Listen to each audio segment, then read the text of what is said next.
If you grew up watching Canadian Broadcasting Corporation after school, you remember that theme song. The lockers slamming, the hallways full of faces that felt like yours. Degrassi High wasn't just a show. It was one of the first times television looked a generation straight in the eye and said, "We see you." That was over 35 years ago. Some of those faces went on to surprise everyone, and one of them left us far too soon. Few shows before it had the nerve to be that honest with teenagers, and few casts were ever asked to carry that much truth on such young shoulders. Here's what happened to the ones who did. I'd love to know who you first watched Degrassi with. A sibling? A best friend? Maybe alone in your room, hoping your parents didn't walk in during the heavy episodes. Those memories are what this channel is built on. And it starts with two faces no one could ever tell apart. You'd see them walking down the Degrassi hallway in matching outfits, and for a second, you'd forget which twin was which. That was the whole point. Erica and Heather Farrell were the mirror image of each other until the show did something no teen drama had ever done. In the very first episode of Degrassi High, Erica's abortion storyline made national headlines. The Canadian Broadcasting Corporation ran it uncensored. PBS cut the protest scenes, and Angela Deiseach, just 17 at the time, carried every frame of it. But for viewers at home, the twins were something gentler. They were the friends who always showed up, the ones who had opinions and weren't afraid to share them. They made loyalty feel like a personality trait. Angela was 17 when Degrassi High premiered. Today, at 53, she still carries the same spark we remember. She became an accomplished flamenco dancer with the Esmeralda Enrique Spanish Dance Company in Toronto and teaches grade 1. Maureen became a mother and previously taught in Toronto. Both sisters appeared at the 2025 Toronto International Film Festival premiere of the documentary Degrassi Whatever It Takes, standing together again, just like they always did. Some friendships start on a set and never quite end. Theirs just happened to be written into their DNA. There's a moment in television history that doesn't get talked about enough. In 1991, a Canadian teen drama put HIV on screen in a way very few American networks had dared to touch yet. The character was Dwayne Myers, the actor was Darren Brown, and the episode changed the conversation. Dwayne started as a bully. That was the genius. He wasn't sympathetic at first. He picked fights, intimidated younger students, and seemed unreachable. Then came the diagnosis. And suddenly, this kid everyone was afraid of became the kid who was afraid. For viewers, Dwayne cracked open something uncomfortable. He showed us that the people we judged the hardest might be carrying the heaviest weight. Brown was 18 when he first appeared on the show. Today, at 55, time has only deepened his presence behind the camera. He earned a degree in radio and television arts from Ryerson, and became a first assistant director.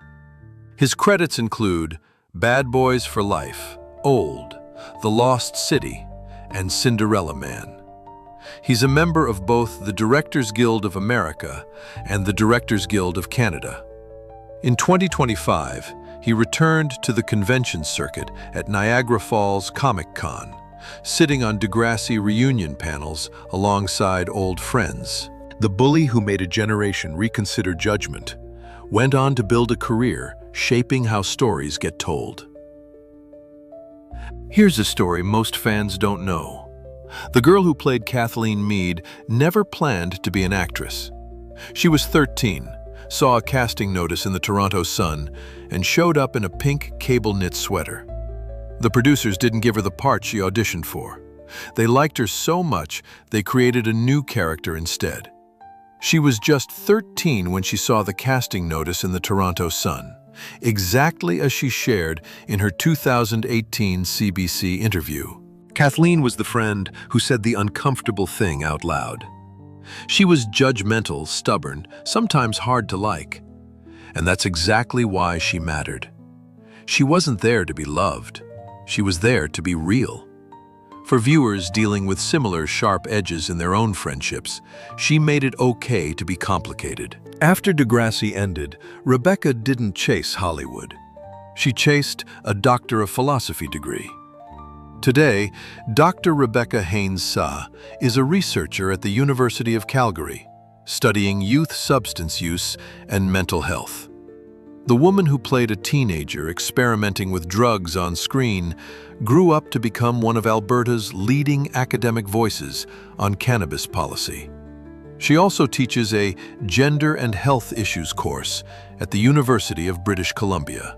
The most judgmental girl at Degrassi High became one of its most thoughtful graduates.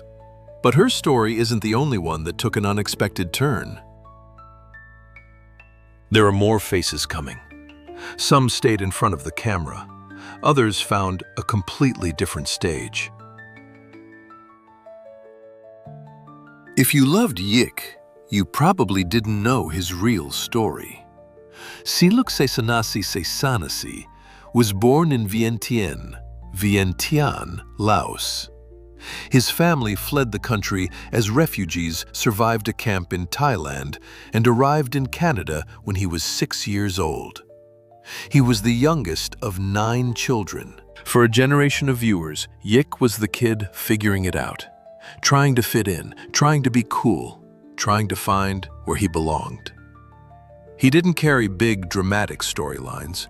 He carried the everyday ones. And for anyone who ever felt like an outsider looking in, Yick made that feeling a little less lonely. Saysanasi was 15 when Degrassi High began. Today, at 52, he wears every year beautifully. He became an assistant director and worked on films most people have seen without knowing his name: Pacific Rim, RoboCop, Red. He also served as children's coordinator on the set of Degrassi: The Next Generation. His best friend to this day is Pat Mastroianni, who played Joey. Some bonds from those hallways never loosened. BLT walked into a scene and owned it. The cool, older kid. The one with the easy confidence. The one who made the cafeteria feel like it had a social order.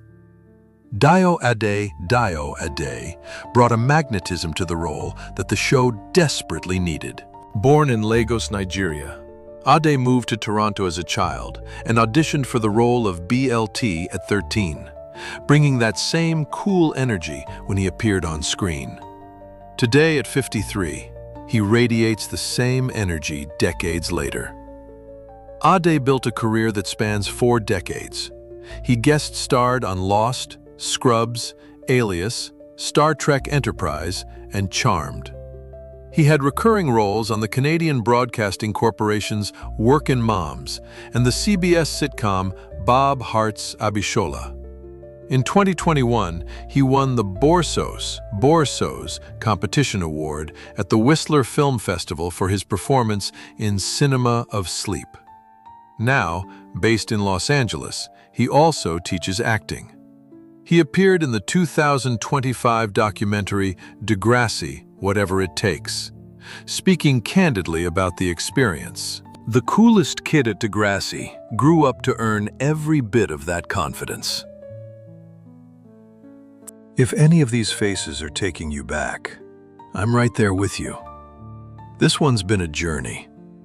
If this channel feels like a place that understands there are more stories like this waiting, there was always something different about Lucy. She carried herself like she already knew who she wanted to be. Independent, curious, a little ahead of her time. For viewers, Lucy was the friend who made ambition feel approachable. She didn't need permission. She just went. Anais Granovsky was 14 when she started playing Lucy. Born in Ohio to a black mother and a Jewish father, She grew up navigating two worlds in Toronto. That duality found its way into everything she did after Degrassi.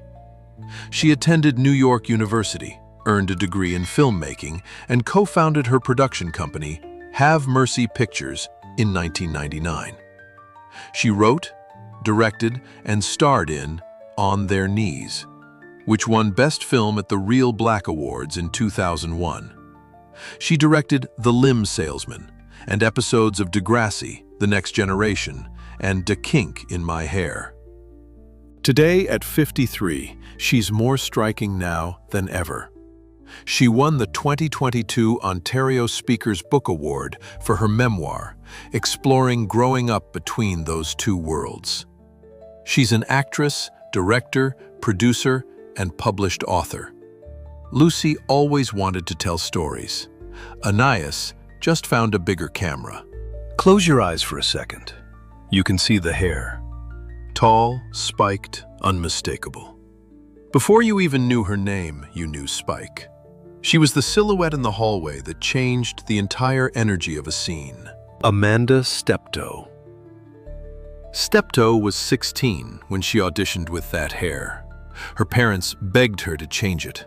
She refused. The producers took one look and built the character around her.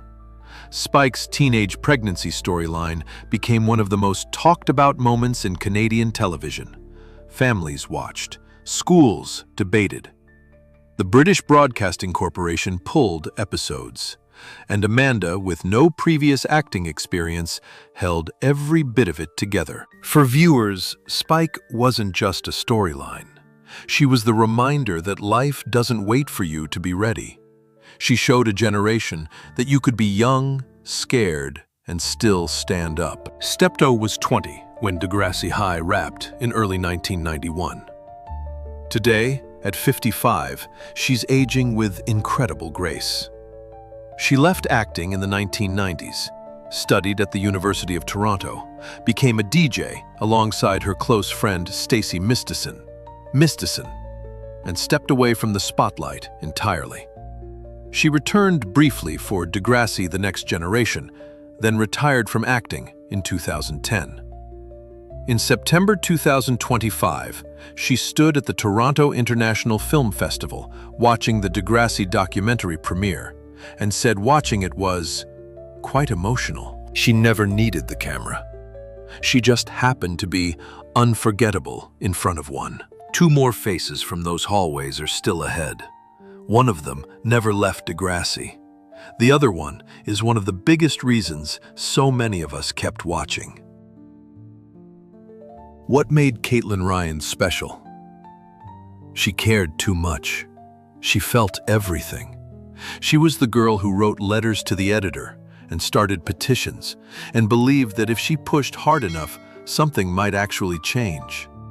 For viewers who felt too much in a world that told them to calm down, Caitlin made intensity feel noble. Stacie Mistysyn was 18 when Degrassi High premiered in November 1989.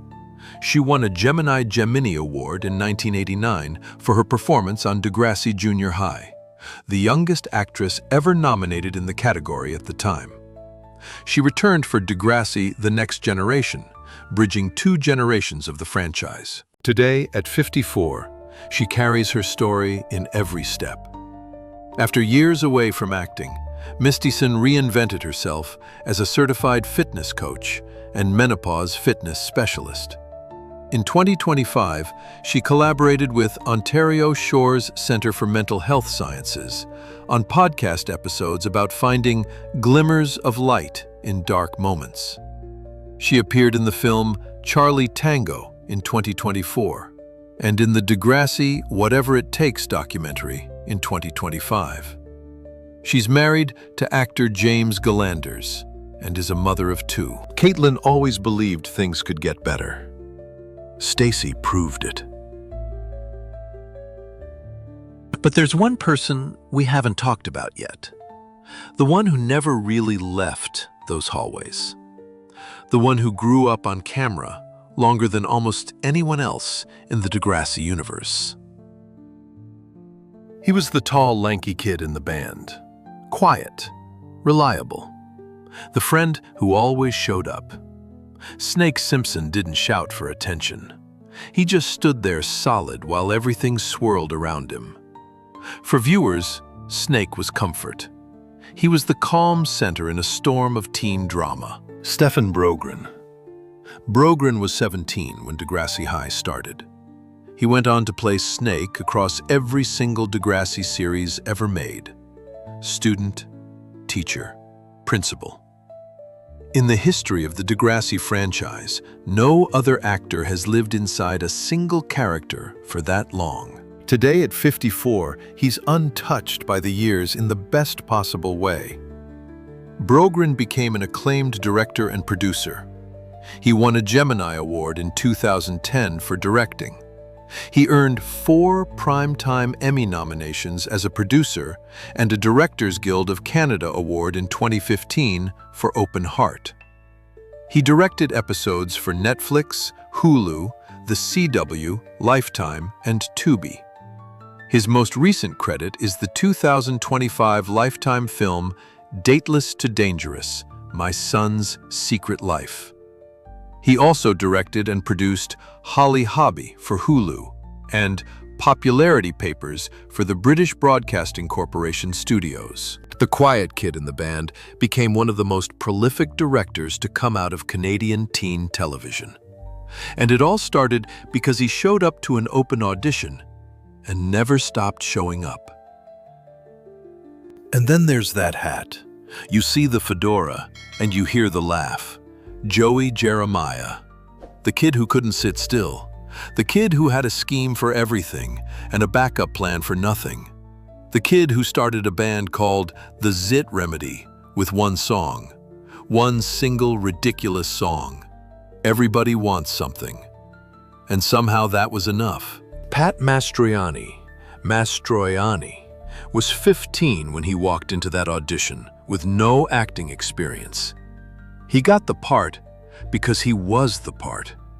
Joey wasn't performed, he was lived. For viewers, Joey was the comic relief that held the heavier moments together. When the show dealt with pregnancy, abuse, illness, and loss, Joey was the breathing room. He was the kid who reminded you that being young was also supposed to be fun. He was the laugh you needed before the cry you didn't expect. Mastroianni won a Gemini Award in 1988 for his performance. He returned for Degrassi: The Next Generation, playing Joey as a used car salesman, a widower, and a father. He appeared in the 1998 film Godzilla, but the role that defined him never let go, and he never wanted it to. He was 15 when he became Joey. Today, at 54, time has only deepened his warmth. Mastroianni is the unofficial ambassador of the Degrassi family. He organized Degrassi Palooza in Toronto in 2019, bringing together original cast members for 3 days of panels, screenings, and stories. He's been a regular at comic conventions across North America through 2024 and 2025. From Kitchener Comic Con to Rhode Island Comic Con, always with a handshake and a story ready. He keeps the family together. He always has. Joey Jeremiah made us laugh when we needed it most. Pat Mastroianni is still doing exactly that. But we can't close this story without honoring the heart at its center. Neil Hope gave us Derek Wheels Wheeler, the orphan, the bass player, the kid whose life on screen mirrored a pain that ran deeper than any script. Wheels carried more weight than any teenager should. He showed us what it looked like when the world kept hitting and you kept standing. Hope was 17 when Degrassi High began. He left us in 2007 at 35. His passing wasn't publicly known until 2012 when his former castmates learned the news and the world finally caught up. He was the first main cast member of the franchise to pass away. But every reunion, every convention, every time someone hums, Everybody wants something. He's there, not gone, just somewhere between the notes. Degrassi High didn't just reflect a generation. It raised one. It taught us that the messy, uncomfortable, beautiful parts of being young were worth looking at. And the people who brought it to life carried that honesty with them long after the cameras stopped.